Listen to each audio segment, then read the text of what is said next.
Game that supposedly unlocks this hidden world that you're not supposed to see. Someone had asked in a comment recently if I had ever gotten any stories about red door, yellow door, and I did. But before I get to that story, I feel like I need to tell you the rules of the game because it's important. The game starts in a quiet, dimly lit room with at least two people, the subject and the guide. The subject lies on the floor with their head in the guide's lap, and the guide rests their hands gently on the subject's temples and leans slightly over them. If there's anyone else in the room, they all sit in a circle and watch, and then everybody chants together, red door, yellow door, any other color door. The subject then closes their eyes and imagines a hallway full of doors. Then the guide starts asking questions. What do you see? What color are the doors? Which doors are you opening? And every choice has meaning. Yellow doors generally lead to positive or neutral experiences. Red doors are associated with evil, and black doors you should never enter because you'll get stuck. Those rooms are impossible to escape. And there's other rules too. Don't look in mirrors, don't walk downstairs, avoid clocks, don't speak to figures or people. They're not really figures or people.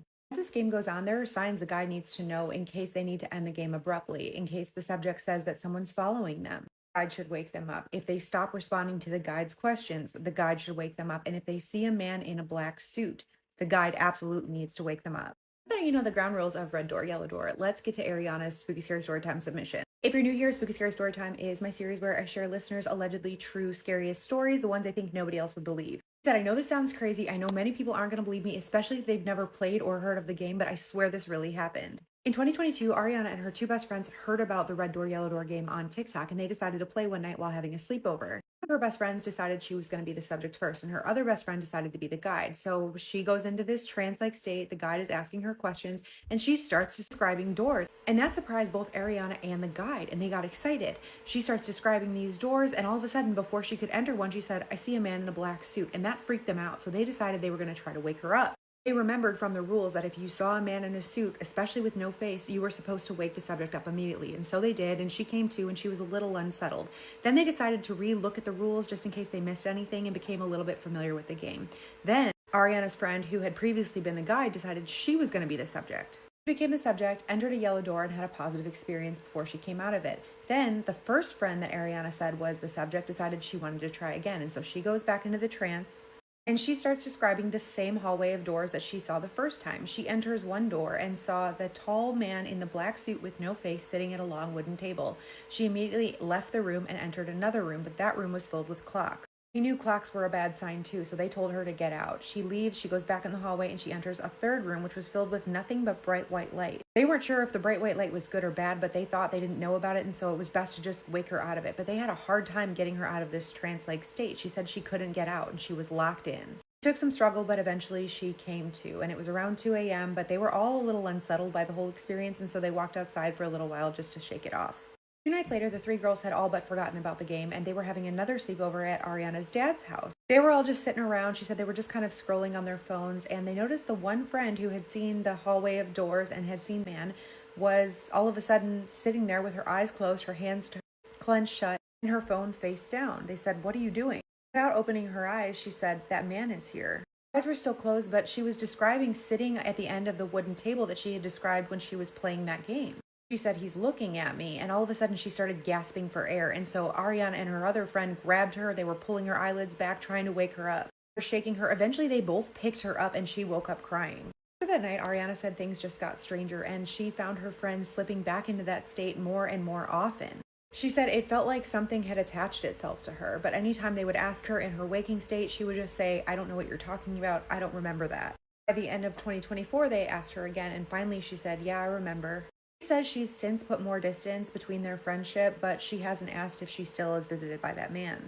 There's so much more that happened this summer and with my friend, but I wanted to focus on the parts that still gives me chills. But I wanted to put this out as a warning to anyone considering playing Red Door, Yellow Door. If you're thinking about it, don't. Remember what happened to my friend.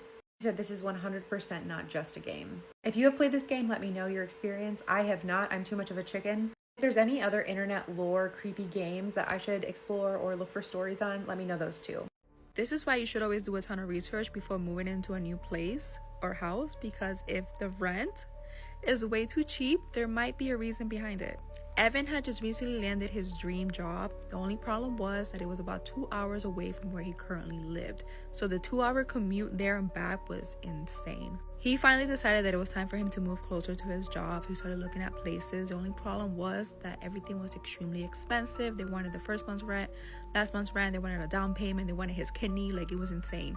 He was constantly looking and looking, but nothing ever came through, or he would get rejected. Finally, one day he comes across this listing of this apartment that wasn't too far from his job. When he went to look at it, the apartment looked nice. It was like a 2-bedroom, like modest apartment. They only wanted $500 a month for this apartment. They didn't want a deposit. He didn't have to put like a down payment. They literally just wanted the $500. He could have moved in right away. When he asked like the landlord about this, like, well, like, is there anything wrong with the apartment? Like, why is it so cheap? The landlord pretty much told him that she understood how hard it was to get an apartment and to get started. And she was doing this out of the goodness of her heart because she didn't really need the money. He pretty much said, say no more, and ended up moving in. Like, that following weekend, he moved all his stuff down, and his cat also came with him. Now, from day one, once he was like settled in, he noticed that the apartment had like a weird moldy smell. When he asked the landlord about it, she told him that it was because there was a river nearby, and sometimes it just attracts a lot of moisture. So Evan just decided to get a bunch of plugins and like candles and just call it a day. He figured that he could probably live with the moldy smell for $500 a month. This is when things started to get a little bit crazy. Anytime Evan would step out of the apartment, his cat would cry uncontrollably, almost like the cat was in extreme pain.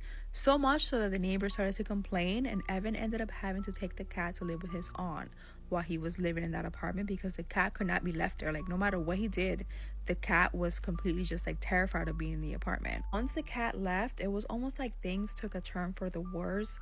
Evan then started having extremely like demonic type dreams. He was being paralyzed in his sleep. He had a 2-bedroom apartment. He only was in the 1 bedroom. The 2nd bedroom was by completely like empty. He would always hear footsteps in that room. He would hear voices. He would hear knocking. His breaking point was when he woke up in the middle of the night because he was being dragged by something he couldn't see out of his bed. Like, something was literally dragging him out of bed.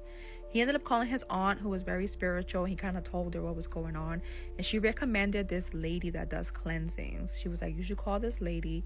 She'll come and cleanse your apartment. It seems like your apartment is haunted. He was never really a believer in any of that stuff, but he was so desperate that he decided to call the lady, and the lady came. The minute she walked in, she told him, she was like, there's something very dark and heavy in your apartment. You definitely need a cleansing. He says that she went ahead and started lighting like some like incense, and she's like spreading things around, and things felt like they had calmed down for like a day or two, but then it came back even worse. Like, whatever the lady did pissed this thing off. He was now waking up with bruises, and he was on the verge of losing his job. I thought I just saw something. I should probably stop recording in the basement. But Evan was getting ready to lose his job because he was losing so much sleep from being awake through all of these like attacks that he was getting ready to get fired. He went to the landlord and practically begged her so he could break the lease. She told him no, that he couldn't break the lease, that if he did broke the lease, that he should look at the fine print, that he would owe her a large amount of money, that his only option was to just stay in the apartment and tough it out. When he explained to her why he wanted to leave, she told him that he was pretty much crazy, that there was nothing wrong with the apartment, and that she wasn't gonna break the lease over like paranormal stuff, that she didn't believe in anything of that sort. He ended up going to his job and talking to them about like the possibility of working remote. Thankfully, they agreed. So he decided to close down the apartment and move 2 hours back home and just work remote while continuing to pay for this apartment that he wasn't even living in for the remainder of that year. Once the year mark came and he paid the last $500 to that lady, he went and he ended the lease. On his way out, he ran across her nephew. They were talking, and the nephew asked him, like, how was it living in that apartment? And Evan explained to him, like, everything that went on, and even told him how he wasn't even there for half the time because of how crazy things got.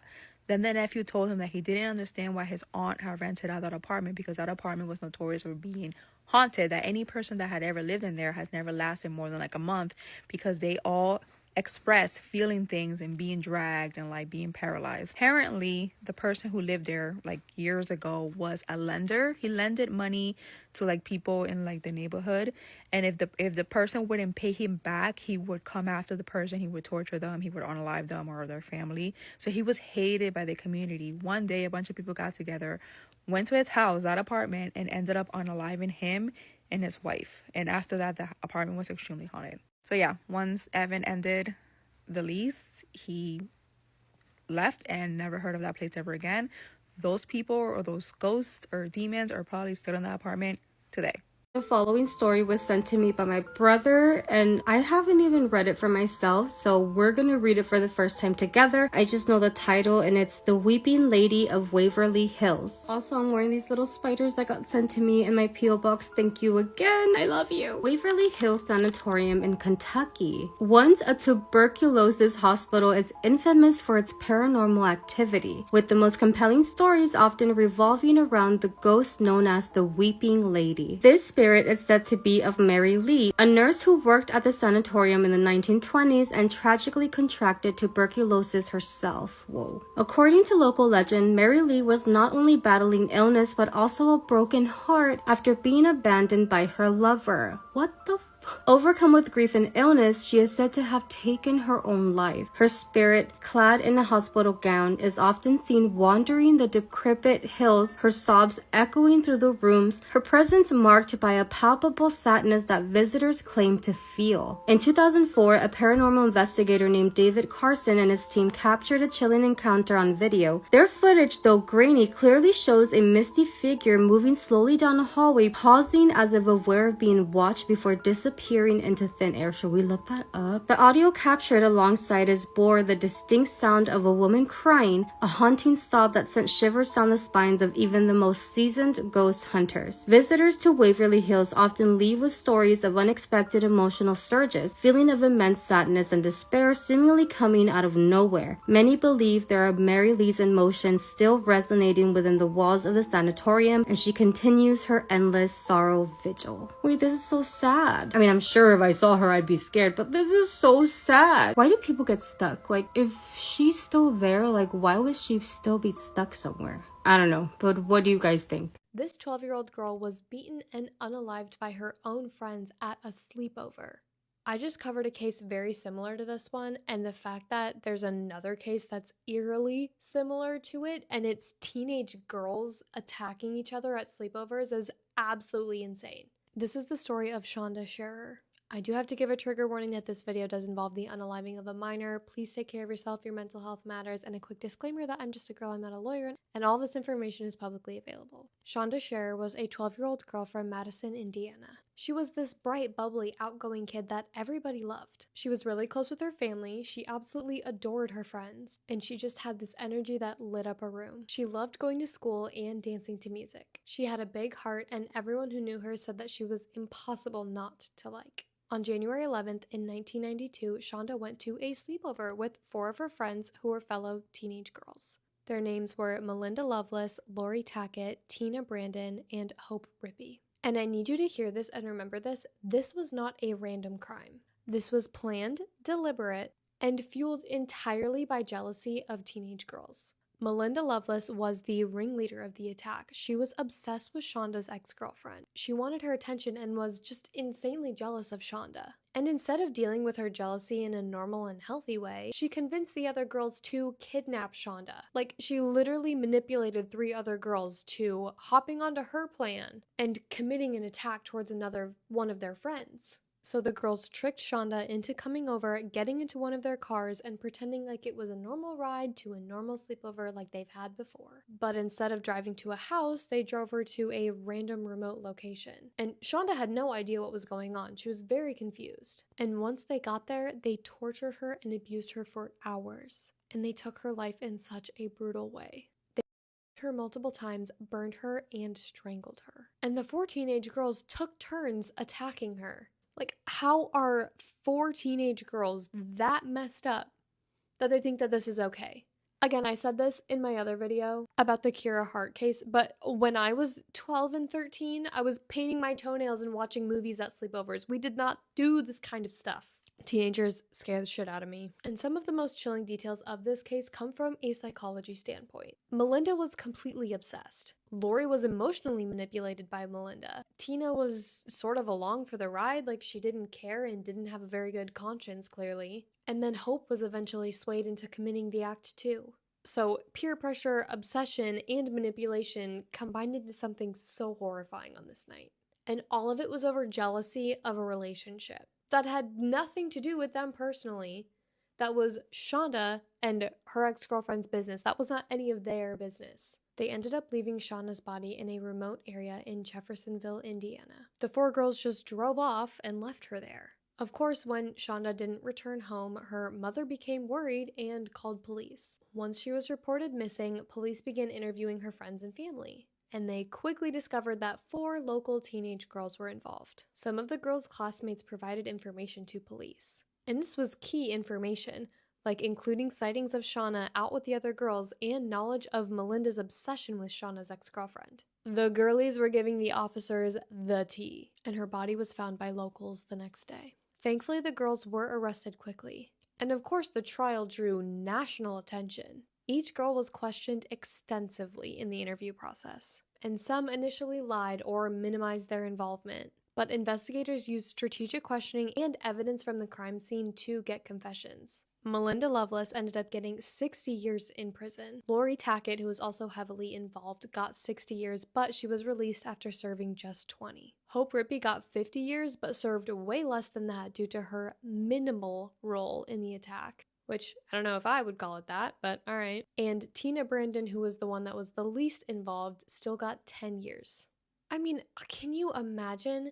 You're a 12-year-old girl going to a sleepover, and this happens to you, and your life gets stolen in the most horrific and terrible way. I feel so bad for her family because, I mean, you send your little girl off to a sleepover thinking that they are going to paint their toenails and watch movies, but this is what ends up happening? It's horrifying, and again, it boggles my mind how similar this case is to the Kira Hart case. Luckily, she did survive her attack, but they're still very eerily similar. Shanda was a bright, loving, kind kid. Her friends, her family, her school, everyone remembers her for her smile, her laugh, and the way that she could make anyone feel special just by being herself. Schools in Indiana held memorials, and her story has been told over and over as a cautionary tale about jealousy, obsession, and peer pressure. And here's something I think about a lot. These girls weren't just monsters from another world. This isn't a made-up story. They were teenagers that made a choice to be so violent and so calculated that it almost feels unreal. It's a reminder that evil isn't always obvious, and it doesn't always come from adults. It can hide in plain sight, even in someone your age. I know at the end of my videos I always say, please be safe out there because you never know what's right around the corner, but that applies to all of these cases that I talk about. Please be safe when you're going to your next sleepover. Please be safe when you walk out to your car by yourself.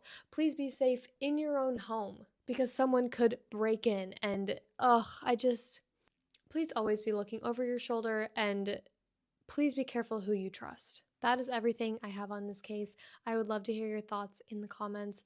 I post true crime videos just like this one, so if you like this type of content, follow so you don't miss my next video. And for real, please stay safe out there because you never know what's right around the corner. I mean it. Okay, bye guys. There was this girl named Lila. Now, Lila was First Nation. She grew up on a reserve in Canada. And she said she remembered when she was young that her mom and her uncle were talking about these disappearances that had happened in the family. And she said it terrified her mom so much that in the middle of the night, she took her brothers and sisters and they left the reserve and they moved in with their uncle. Now, for a couple years, she grew up in Ontario at her uncle's house. And she said that her uncle had this, good piece of land, and he had several farm animals, and he had this big red wooden shed. And she said often her brothers and sisters, they would play in the backyard near or around this shed. This particular day, they were playing hide-and-go-seek, and she was it. Her brothers and sisters go hide, and she starts counting, 1, 2, when all of a sudden she hears boom, boom, coming from the shed. And then again, boom, boom, this knocking sound is coming from the shed. And she's like, what is that sound? And then again, boom, boom. And she can't figure out, is something in the shed? She was kind of scared. The next couple of weeks, right, as she's playing in the backyard, she keeps hearing this knocking sound coming from the shed. One day, she decides she's going to see what is making that sound. So she goes over to the shed, she opens the door, and out of the corner of her eye, she sees standing in the corner something kind of crouched down. Whatever it is, it stands up, and she said it was about the size of a 6 or 7-year-old, but when it turned around, it had the face of a very old man. and it was wearing this weird pointed hat and had these weird looking eyes. And she said this thing walks up to her and says, "Well, hello, darling, how are you?" And starts talking to her in this really creepy voice. And he says, my eyes aren't that great, can you come inside the shed so I can see you, my darling? And she said, I'm not allowed to talk to strangers, and my mom wouldn't like that. And he says, no, it's okay, come in the shed. And she says, no, I can't do that. Why don't you come out here and I can see you? And he goes, no, I can't come out of the shed, I'm not allowed to. And she's like, what do you mean you're not allowed to? And he goes, just come in the shed. And she didn't want to. She was resisting. And he started to get aggressive and angry. But she said it was he couldn't come out of this shed. So she took off running. And at the time, she didn't think that her mom or anyone would believe her, so she didn't tell anyone about it. A couple more times, she'd be around the shed, and she would hear this guy talking inside of the shed. But her brothers and sisters, they never heard it. They never seen anything. And she said one day she was by the shed and the door was open. And she sees this, old looking tiny little hand reaching out of the door, moving its fingers. And she hears, please, child, come and help me get out of the shed. And she runs off. So for weeks and weeks and weeks, this keeps happening. And she starts seeing her brother, her mom, going into the shed, except she realizes it's not her mom or her brother. Until one day she's playing some games with her brothers and sisters, and they say, hey, let's play jail. And they pick her up and they say, we're going to put you in the shed, and lock the door. She starts screaming no, I don't want to go in the shed. Don't put me in the shed. And they end up putting her in there anyways. They close the door, and now she's alone in the shed. And she said when she looked over in the corner, she sees this man start to slowly appear and come towards her. She starts screaming and she's yelling. And she said this thing started to grab her arm and pull her back towards the corner of the shed. Her mom comes running outside, opens the shed door and finds her, and she starts, freaking out and saying, Mom, there's this old man. He's tiny. He's in the shed. He keeps trying to get me to come in there. And her mom was like, get in the house right now. Don't ever go near the shed again. And she said the next day, her mom and her uncle had this medicine man come out, and he did some sort of blessing or ritual on this shed. And she said she never heard or seen that little man again. I just came across this really weird story, and it's a short one, but I'm going to read it word for word, and you can let me know what you think. It's from an anonymous person. They write, when I was about 7, I was home alone while my parents were out running errands. I wanted to get some sleep, as that night we had a barbecue in the backyard. When I walked into my room, a sense of unease came over me, making me feel very uncomfortable. I got further into the room, and it became darker and darker. When I switched the light on, the room appeared upside down for a good few seconds. I blinked repeatedly until it went back to normal. I brushed it off as nothing, but when my parents came home, I told them what happened, and they were confused too. That night, I felt so scared that I wet myself. Now here's the really creepy part. They write, as my mom came to help clean me up, I looked out the window and I saw my dad on the roof of the other house on all fours, staring right back at me. They go, I was too scared to say anything back in case my mom was like that too. Like what too? Also, who leaves their 7-year-old home alone? I have so many questions. Let me know your thoughts in the comment. And if you have your own creepy story time, please submit it to the email in my bio. I would love to share it, and anonymously if you'd like. South Africa apparently has one of the creepiest lakes. And apparently there are creatures that live below Lake, I'm sorry if I butcher this, Fundudzi. We're gonna call the person who submitted the story Oya. So this story happened to Oya 2 years ago in Limpopo, near Lake Fundudzi. So Oya was visiting her cousin who lives not far from the area. And she did warn her not to go near the lake after dark. Now, Oya thought it was just superstition, you know how older folks can be. Of course, she didn't listen. It was a Saturday evening before sunset. Oya's standing out there and she notices that the whole forest just goes quiet. Not even a bird singing. Oya, taking in the silence, decides to walk down by the lake before it gets dark. She gets down by the lake. At first, everything looks cool. The lake looks calm. And Oya's just looking out, minding her business, when suddenly, out of nowhere, she starts hearing faint drumming. And at first, the rhythm was very slow and low, but it did sound like it was coming from underneath the water. At first, though, Oya did think maybe it was someone playing from across the valley, someone playing from far away, and that's just the echo that she's hearing. but the sound was way too close. When she's looking in the water, it looks like the water itself is vibrating. Then she sees ripples forming in the middle of the lake. Mind you, there was no wind. The drumming grew louder, but this time, she's now hearing faint voices on top of the drumming. It sounds like humming and like chanting. Oya said that she didn't recognize the language that they were humming in. Another thing that Oya noticed was that it suddenly got really cold, like out of nowhere. Oya starts getting a little freaked out, so she turns around to leave. And that's when she saw it. A figure rising out of the water. Not swimming, rising. Oya said that the creature looked human at first, but its eyes were glowing white. Its skin kind of looked like wet clay. As it's rising, the water around it is turning dark, as if like ink is spilling into the water. Oya says she froze, she couldn't move. That creature thing stood right there, staring at her. Suddenly, the humming just stops. The figure tilts its head, as if it was listening to something behind Oya. That's when Oya heard someone whisper her name right next to her ear.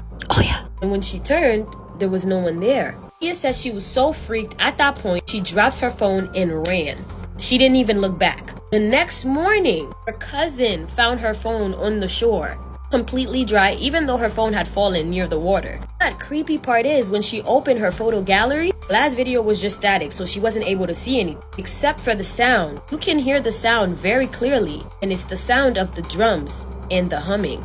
Oya says ever since that day, she knew to take people's warnings seriously because she never went back near that lake. South Africa, like y'all stories are just like so spooky. Thank you guys so much for watching this video. If you have a spooky story that you want me to tell, feel free to submit it to me right here on TikTok or on Instagram. And you like my hair? Gee, thanks, just bought it. If you want your hair to look like mine, you can buy this hair. Yes, you can. The link is on top of my page in my link tree, and use the code TKAlien for a cute liquid discount. Okay, mwah, ciao. Molly, you were sharing a bed with a guy for 3 weeks and didn't realize that it wasn't your boyfriend and we're just supposed to be like, oh, okay. No, everyone wants to know an update about that story. If you want to know the full story, you can go watch the video before this. But a little recap, Molly had a boyfriend. He had to go away for work for a month. He was supposed to be gone for the whole month. He came back after being gone just 1 week. She was stoked about it. He started acting weird. 3 weeks later, she finds out it wasn't her boyfriend at all. So you got to be thinking like, okay, how did she not know that it wasn't her boyfriend? That's the thing. She said, looks just like him, wore the same clothes, same shoes, same suitcase, all the stuff, had a key to their apartment. I understand. None of it's making any sense. I'm telling you what she told me. Everyone wants to know, then what? What happened next? Here's what happened next. Her boyfriend, now husband, by the way, this happened several years ago. He thought that she was just messing with him and he wouldn't believe anything else. And she said, no, she was serious. A man was there. A lot of the questions have been, so they never texted. They did. If you would have read the comments and scrolled through, I said that he would text her while she was at work. Things like, I miss you. I love you. I can't wait to see you. Thinking back on it, she said she never really texted the not real boyfriend. Once he left, he was just gone. She never found out, ever. This was several years ago. She said they didn't have a Ring camera. He did have his own key. She hasn't seen him since. Is it a twin brother? I don't think so because they got married. She's never met any siblings. He's an only child. I'll say though, on other platforms, I've had people comment that this has happened to them too. How many people is this happening to? Now, I can understand it happening like once or twice, like a little blip or somebody like, oh, I thought I saw my mom out of the corner of my eye. This was 3 weeks. 3 weeks that she lived with this guy, slept in the same bed, you know what I'm saying? 3 weeks. This has never happened again, and I get it. It freaks me out as much as it freaks you guys out. She doesn't seem to care. She doesn't seem to care. I don't get it. I don't get it. Who was this thing? Was it a mimic? Was it something else? I don't know. We will never know. And that just might be something we have to live with. So that's the not really update. That's all I got for you guys. The story behind Bonfire Night is actually really dark, really grim, and really morbid. And to be honest, it's a really weird tradition that we celebrate here in the UK. American friends and other people around the world may not know this story, and based on some of the arguments that come up this time of year here in the UK, I don't actually think many of my fellow British people paid attention during history class. Bonfire Night isn't a cute celebration of like toffee apples, cinder toffee, fireworks and sparklers. No, it's about treason and a failed act of terrorism and basically government propaganda. Like I said, a really weird tradition to celebrate. Let's take it back to the beginning. Bonfire Night was essentially the failed night of the Gunpowder Plot, which happened on November the 5th, 1605. You know the children's rhyme, remember, remember, the 5th of November, gunpowder, treason and plot. I see no reason why gunpowder treason should ever be forgot. And you may have also heard penny for a guy. And some people know that Bonfire Night is associated with the name Guy Fawkes. But why is that? I'm going to tell you. So in 1605, England was really tense between Catholic and Protestants. And obviously Catholics is obvious, but Protestants, you may not know what they are. They're basically Christians that don't associate themselves with the Catholic Church. The reason why we had Protestants in the UK is kind of the fault of Henry VIII. I wouldn't say it's the fault of Henry VIII, because he introduced the Church of England, so he could divorce his Catholic first wife, Catherine of Aragon, so he could marry the love of his life, Anne Boleyn, which we never happened there. So in the 1530s, that's when the Catholics kind of had no more control of the English monarch and the English government. And over the next almost century, things heightened and things tensed up. And during the rule of James I, which was in 1605, James I is also the guy that sent women to burn at the stake and believed in witches, by the way. He pretty much banned all Catholicism. You weren't allowed to show yourself as Catholic, and if you did, you were pretty much made a fool of. There was no public mass, there was no churches, no secret gatherings. If you were caught practicing Catholicism, it didn't go well for you, basically. You were either in prison or you were ended. You can imagine a lot of Catholics wanted to revolt. They weren't happy. They should have the right to practice their religion. So a group of Catholics, Catholic soldiers, Guy Fawkes included in that group, had a plot to overturn the government at the time. And that was to basically blow up Parliament. Exactly the building that you see today, Big Ben, Houses of Parliament, it looked pretty much identical. Their plan was to, on November the 5th, blow it up. And their plan was going really well. The king was going to be there that day, along with many lords and many people of nobility, and it was going to be a revolution. However, somebody in the group had pre-warned a lord that was kind of pro-Catholicism, told them not to be at the House of Lords on this particular night, and that obviously aroused suspicion. So there was many soldiers there investigating, and that's when they found Guy Fawkes, who happened to be the fall guy. I think in history it's been told that Guy Fawkes was the ringleader, and really I think he was just the guy that got caught. Guy Fawkes was also the guy that got tortured the worst, and he also broke. When they found him, he was pretty much under the tunnels in Parliament with a load of gunpowder around him. He was a gunpowder specialist, but when they got hold of him, they tortured him so bad and he basically spilled the beans.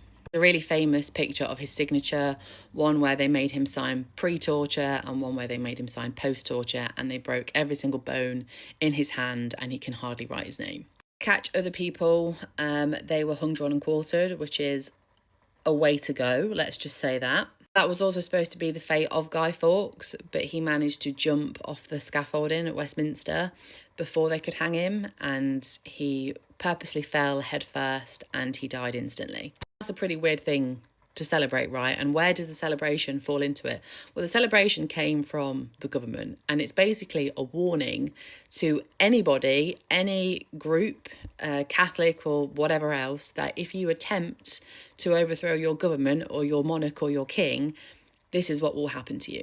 It's a tradition in the UK that you put a straw man, a guy, on a bonfire, and you basically burn him, and that's as celebrating a failed plot to overturn the government. It's very much government propaganda.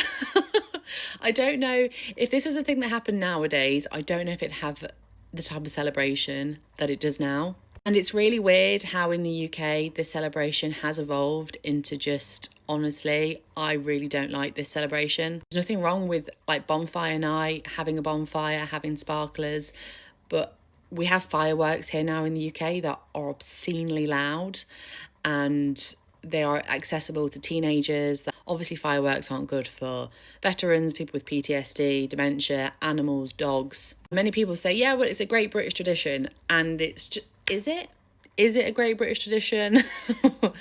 I don't know. If you didn't know, now you know the story behind Bonfire Night and the reason why we celebrate it here in the UK. In October of 1994, a middle-aged man named Ivan, who lived in Estonia, which is a country in Northern Europe, was walking in this forest looking for firewood. This forest butted up against the town he lived in, which was called Timiku, and so as a result of his proximity to it, he had spent a lot of time in these woods over the years.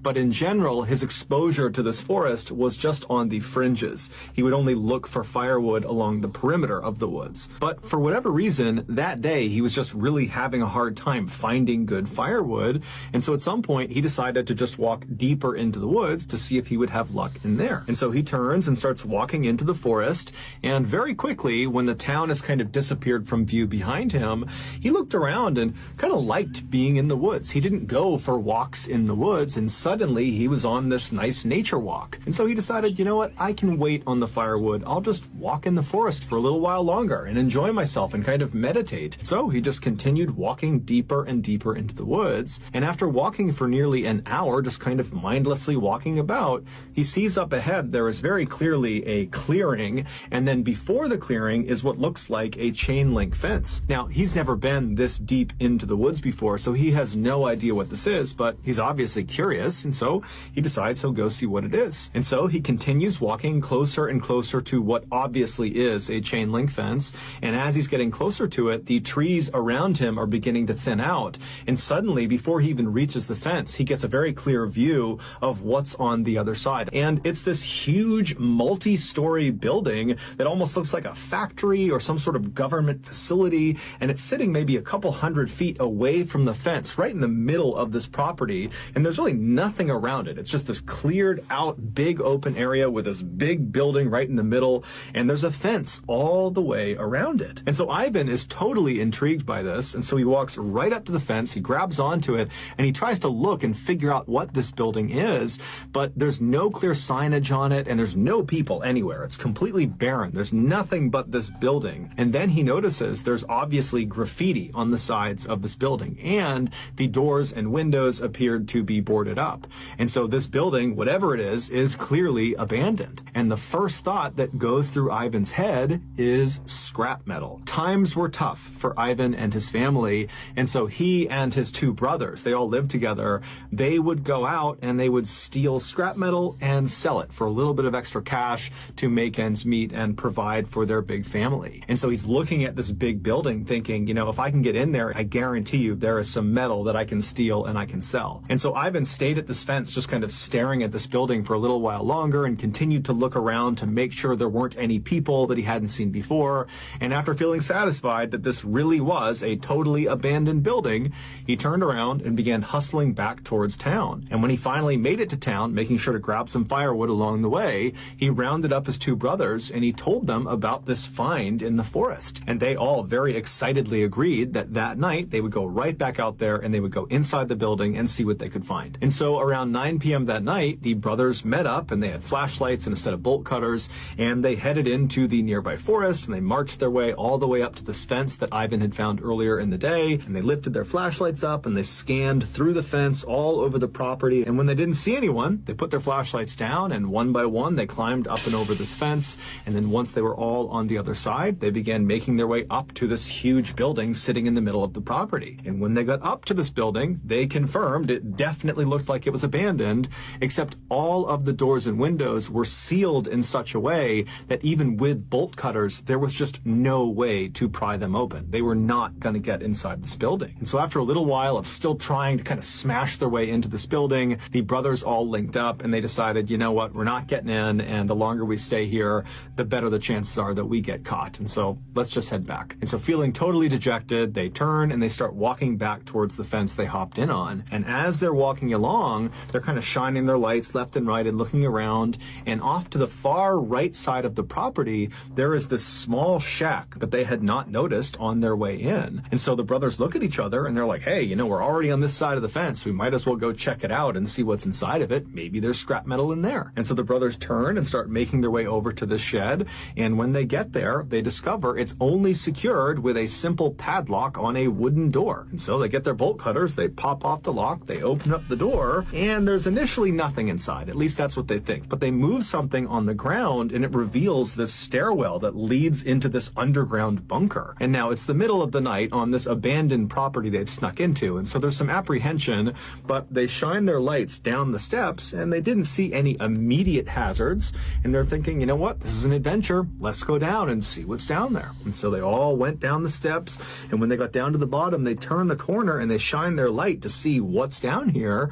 And what was down there was this huge cellar that was full of scrap metal. There was metal all over the ground, and then there were also these shelves that went as far back as their lights could shine, and on the lower shelves there were these weird square metal boxes that almost looked like briefcases, and then above those on the top shelf were 55-gallon aluminum drums. And in the brothers' experience, these drums were very, very valuable, except they needed to make sure they weren't full of some liquid, because if they're full, they weigh like 500 pounds, and there's no way they'd be able to get them out, and then trying to open them up and spill whatever's inside of them is hazardous for a lot of reasons. And so they walked over to the first 55-gallon drum they saw, and they pushed it to see if it was empty. And the drum immediately rocked back and forth, echoing inside, indicating that it was empty. This was a huge, huge win.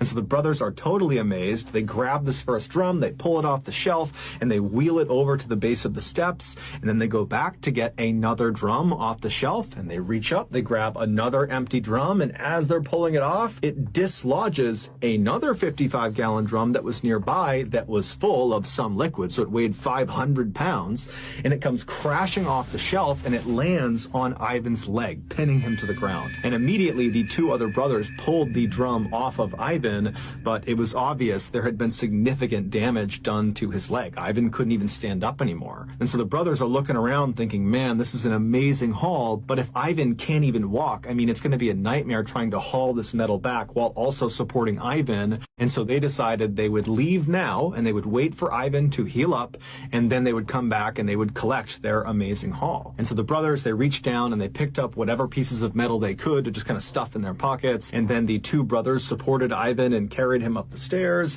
And then they very slowly walked their way over to the fence. And then somehow the three of them got up and over the fence. And then very slowly they made their way all the way through the forest back to Tamiku. And when they got there, the two brothers helped Ivan get into his house and they put him in his bed. And then Ivan went to sleep. The next morning when Ivan got up, he was expecting to feel better, but in fact his leg felt exponentially worse.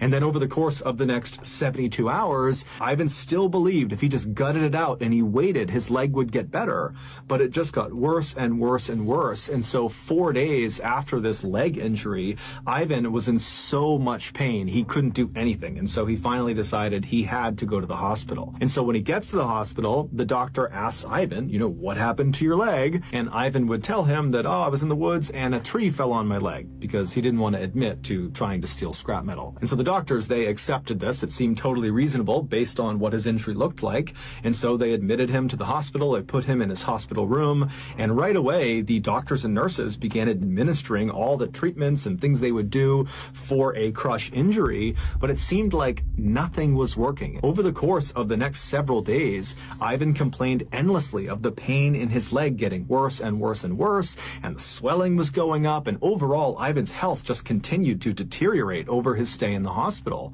And then a week after being admitted to the hospital, so roughly 10 or 11 days after he was hurt, the doctors walked into his room and he was dead. His kidneys had just abruptly failed, and the doctors and nurses had absolutely no idea why. And so they told the family, we don't know what happened to him. And so the family just had to collect Ivan's body, and then they had a funeral for him. But they're all thinking to themselves, how could this have happened? He hurt his leg and then his kidneys failed? It didn't make any sense. But before they could get any clarity on that, they were dealt another tragedy. The beloved family dog just kind of abruptly died. It was young, it was healthy, and so just like Ivan, it was like this totally unexpected death. And so once again, the family's asking, what's going on here? And then just a couple of days after that, Ivan's stepson came downstairs one morning complaining of feeling sick. And when his family looked at his hands, they were blistered and covered in boils and looked like he had just reached his hands into a fire or something. But he would tell his family, I didn't do that. I don't know what's going on with my hands. I don't know why I feel so sick. And so the family rushed the boy to the hospital, and naturally the doctors asked him, how did your hands get this way? What happened to you? And the boy would say, I don't know. But over the course of this initial discussion with doctors, the boy would tell them that over the last couple of days, he had been sifting through his stepfather, Ivan's possessions, and he had actually been using some of Ivan's tools from his toolbox. Now, the doctors were already aware of the strangeness around Ivan's death, and they were aware of the sudden passing of the family dog, and now they're seeing this boy who is showing up with these strange symptoms for no particular reason, and so the doctors knew something was off. And so on a hunch, they contacted the authorities, and they told them what they thought. And then later that day, the authorities showed up at Ivan's family's house, and when they got out of the car, they were covered head to toe in white hazardous materials suits, and they told the family to evacuate the house for their safety. And then these people in suits got out these special wands and tools, and they marched into the family home, and immediately all their equipment led them to this one particular closet near the kitchen. And when they opened it up, in the closet was Ivan's toolbox, the same one the boy had been handling over the past couple of days. And when they opened that up, they found there were lots of normal tools you would expect inside of a toolbox, and they discovered one strange piece of scrap metal. It was the only piece of scrap metal that Ivan had grabbed off the floor of that cellar and tucked in his pocket before he and his brothers had left. And then after Ivan had passed away, his stepson had been going through his things, and he had discovered this piece of scrap metal, and for whatever reason, he had transferred it from the jacket to Ivan's toolbox. What Ivan and his family didn't know was that that piece of metal was extremely dangerous, because it came not from some abandoned building on some abandoned property in the middle of the forest. It came from an abandoned nuclear waste storage facility. That is what Ivan and his brothers had snuck onto. But because Ivan and his brothers had hopped over that side fence, they didn't see any of the warning signs that are posted on the front of the front gates telling people to stay back. Inside that cellar that the brothers were in, those small metal briefcase-looking things on the lower shelves were shields for radiation. Inside of each of them was radioactive metal. And when that full 55-gallon drum came crashing off the shelf and smashed into Ivan's leg, his leg was not the only thing it smashed into. It smashed into one of those metal briefcases and broke it open, sending the radioactive metal inside of it flying out, and it landed right next to Ivan on the ground. And so when the brothers scrambled to pick up whatever loose scrap metal there was on the ground, Ivan unfortunately grabbed one piece, and it was the radioactive one. By the time Ivan finally got back to his house, he was actually already dead. He just didn't know it yet. That piece of metal had been inside of his jacket pocket, and it had been pressed against his body long enough that he had been dealt a fatal dose of radiation. There was nothing anybody could have done, even if they knew what had happened to him. As for the dog, it used to sleep on Ivan's jacket, and it did so when this piece of scrap metal was inside of it, and so it too died of radiation poisoning. As for Ivan's stepson, the reason his hands had been so badly burned and why he had become so sick, that was just from his brief exchange of touching the piece of scrap metal and then putting it in Ivan's toolbox. That alone had done that much damage to him. When the doctors considered the strangeness of Ivan's death, the dog's death, and now this boy's symptoms, they did suspect radiation poisoning, and so that was how the authorities were able to get to their house and very quickly locate that toolbox. Amazingly, Ivan's stepson and the rest of Ivan's family, including his two brothers, would make full recoveries. However, several months after this event, and after authorities had come in and said their house was clear of radiation, the grandmother would suddenly die totally unexpectedly. She was healthy, nothing was wrong with her, and so even though it was not officially cited as having been caused by radiation, many people believe it's from the exposure she had to this piece of scrap metal. Weird Spooky Santa Clara. There's a place in the Bay Area a lot of people drive past every single day, and they have no idea that it used to be one of California's most haunted asylums. If you've ever passed the Oracle campus in Santa Clara, you've already been there. It was once Agnews State Hospital, a psychiatric hospital that's been home to mystery, tragedy, and hauntings that still haven't stopped. Agnews opened in 1885. Back then, it was called a hospital for the insane. It was meant to be a place for healing, but what happened inside those walls tells a different story. When the 1906 earthquake hit, the massive building crumbled. Hundreds of patients and staff were trapped in the building. Over 100 lives lost in minutes. And ever since that day, people say that the unalived never left. Doors slamming on their own, rooms filling with smoke, and an awful rotting smell that seemed to rise up from the floors. Screams echoing down empty hallways, laughter when no one was there, and cold spots that would follow people down the corridor. They say that you could still see the woman in white wandering the grounds, searching for her daughter who unalived in that earthquake. Or the little girl playing hide and seek, spotted in closets and hallways before vanishing into thin air. And sometimes you catch a glimpse of the janitor in a long brown coat. After people see him, there's always the unbearable smell of decay. In 2009, Agnews Hospital closed for good. Now, Oracle's West Campus is where the old clock tower stands and is a historical park for Agnews Hospital. Most was torn down for Oracle's East Campus, but locals say that the hauntings didn't stop. It's said that doors still open on their own, lights are flickering, and that same rotting smell sometimes rises up from the ground on foggy nights. And the Agnews Museum that's located at the Agnews Cemetery, there are reports of an old woman in a yellow dress wandering through the graveyard, begging people to help her find her children, before vanishing into thin air. So the next time you drive past the Oracle in Santa Clara, just remember, you're driving over what used to be Agnews State Hospital. This creepy video has already blown up all over the internet. Make sure your kids see it.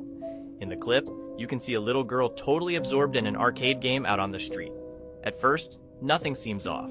Then, at some point, a person in a clown costume steps out of a car parked behind her and carefully heads toward the girl. As he gets closer, the clown starts goofing around and chatting her up in that typical clowny way. He even hands her a quarter so she can take another shot at the machine. The girl and the clown celebrate the win together, and that's when a second man in a clown suit gets out of the car. Now there are two of them, both messing with her head, feeding her cheerful banter, and handing over another coin for the game. It's all about earning her trust. The girl keeps smiling with the clowns, and then they suggest she come with them to their job at the circus because there are way more arcade machines there. The clowns really pour it on, laying it on thick and slowly steering her closer and closer to the car. She believes them, because for a lot of kids, clowns don't set off any alarms. If anything, it's the opposite. Thankfully, a young woman standing nearby had been watching this whole scene for a while. She instantly sensed something wasn't right. At the very last moment, she managed to save the girl, stopping the clowns from pulling her into their car. However, coined the phrase, "You can't make this stuff up," might have known the story of real-life boogeyman. Mandela effect is 100% real. Now, thousands of people have had an experience where they encounter something from their past, and it is completely different than they remember it. Now, there's this man named Billy. Billy was from Indiana. And when he was younger, he grew up in this very small town. He was friends with this man named David. And he said him and David, they would hang out and play all the time. But then one day they got into a very big argument. And for several years, they did not speak to each other. And then one day he finds out that David has passed away. He was in an accident. He fell off a bridge into the river and drowned. And he was very distraught by this, and it really bothered him. And the whole town was talking about it. So fast forward 30 years, Bill is still living in the same town.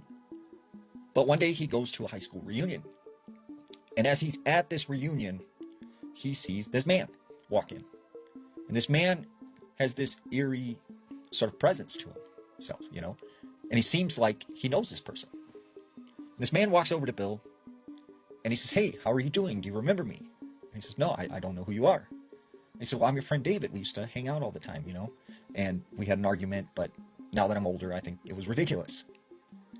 Bill says, No, you passed away. What are you doing? You're not supposed to be here." And he goes, "What are you talking about? I never passed away. I moved to New York, and everyone at that reunion, they thought that he had passed away. So they were surprised to see David. Bill still was certain that he remembered he passed away in this accident 30 years ago. So he went to the library and he did a bunch of research, except he couldn't find anything to document that this actually happened. But he said, wait, there was this memorial. And I remember it was right by the bridge where he fell off. So he goes to the bridge and he can find no memorial. There is nothing there. And there's nothing to this day that says that that even happened to David. 10,503 of giving myself self-inflicted thalassophobia. Let's get into it. In one of my last videos, we spoke about Lake Michigan. People love to write off Lake Michigan because it's just a great lake. That thing is like an ocean, okay? And there have been so many creepy things that have happened in that place. First of all, let's talk about the fact that there's a whole triangle, like a paranormal triangle between Manitowoc, Wisconsin, Ludington, Michigan, and Benton Harbor, Michigan. People that sail out there have reported, multiple people have reported time distortion, compass malfunctions, and then there was a ship that disappeared for a moment in 1937, and the captain got so spooked, like he wouldn't speak of what happened to him that night, and he said he would never sail in Lake Michigan again at night, but won't say why. And that's not all. That's not all. In 1921, there was a ship called Roosevelt that was found floating upside down with no marks, no damage, nothing. There wasn't a storm. The entire crew was gone. Nobody knew where they went. There was no trace of them at all. There was no signs of struggle. Even the food was still intact. Like, the ship was upside down and the food was still intact. Like, what? In the 1800s, there were multiple accounts of people seeing an eel-like serpent with horns, and it was massive, floating around Lake Michigan. And this wasn't like lore, like it was multiple people that saw this sighting. And also, if you like your sanity, don't look up what is at the bottom of Lake Michigan. Just don't do it. There have been 1,500 shipwrecks in that lake. 1,500, okay? And divers have reported seeing shadows in the ships that are at the bottom and doors closing behind them. And there's also something called rogue waves. They're like waves that don't make any scientific sense. There's no storm, no pole, nothing that makes them into these giant, massive waves that sweep people off of piers, like literally will take people into the water. And there have been fogs so thick that planes have gotten lost. And there was also a Northwest airline plane that just vanished into thin air. Into thin air! And people have also reported hearing whispers and voices in the fog. I think that's all I need to tell you. That's all I need to tell you for you to have at least a smidgen of thalassophobia. Yeah, this is very random, but y'all know when I got my big bonnet on, I do a lot of thinking. As always, make sure you like and follow, and let me know if I should go through each of the lakes. I'm going to do Lake Superior next, I think. Maybe. Truck died somewhere between towns. Middle of the backcountry. Warm summer night. Crickets so loud, they almost drowned out the silence. No lights, no cars for miles, just me, the dark, and a dead battery. I climbed underneath to check the ground, still holding my phone for light, when I heard it. Crunch, boots on gravel, slow, steady, circling the truck.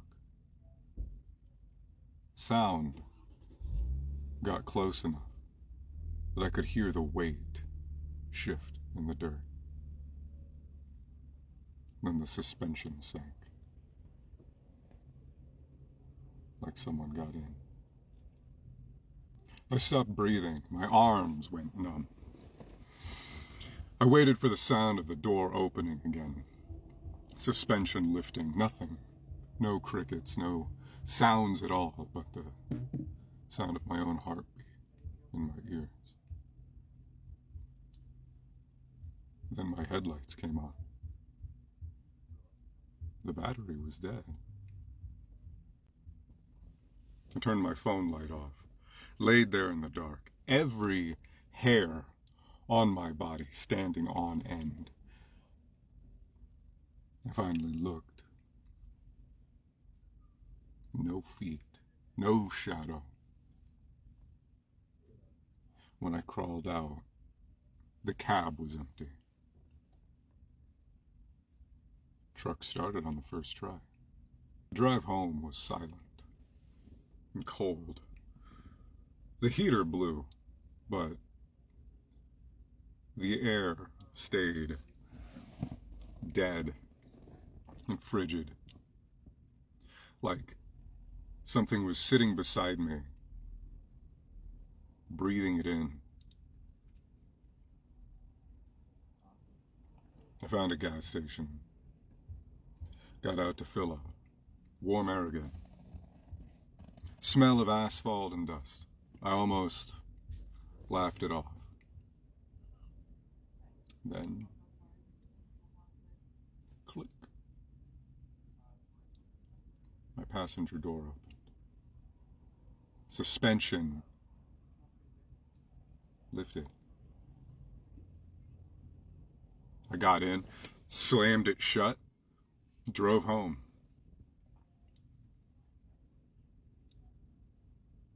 Heater worked fine after that. If you like this story, let me know. I love telling scary stories.